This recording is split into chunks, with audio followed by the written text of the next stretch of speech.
We are our microbes. Did you know that between 10 to 100 trillion microbes, bacteria, viruses, and fungi live almost as partners inside our bodies, primarily in our intestines? These microbes, together with their genes and the surrounding cells, are known as the microbiome, which is considered our second set of genes, and it is involved in many of the essential functions of our bodies.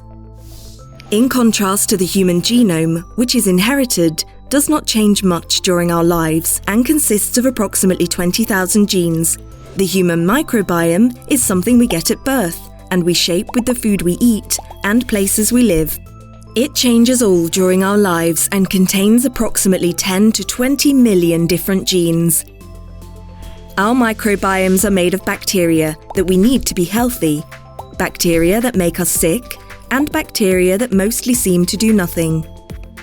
An imbalance of the composition in a person's natural microbiome, known as dysbiosis, may contribute to a range of diseases, including cancer.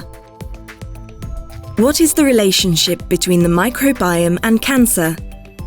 The human microbiome may be involved in the initiation and progression of cancer in different ways. Viruses, for example, can cause cancer by integrating pieces of their viral genome into human genes. Certain cancer-causing bacteria are found in higher levels in colorectal cancer tissue compared to normal tissue, and are thought to cause cancer in different ways by different mechanisms.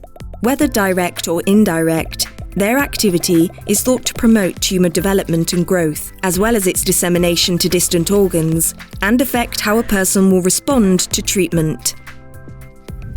The microbiome as new actionable tool in precision oncology.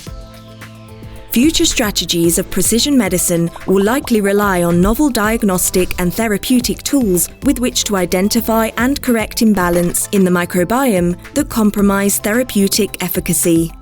These interventions would be adapted according to the patient's lifestyle, diet, comorbidities, co-medication, and genetic inheritance for an optimized personalization of their therapy. In this sense, research will be essential to identify new biomarkers based on microbial composition that may indicate the presence of a tumour or risk of developing one, and of how a person would respond to treatments such as immunotherapy. The FusoMap project.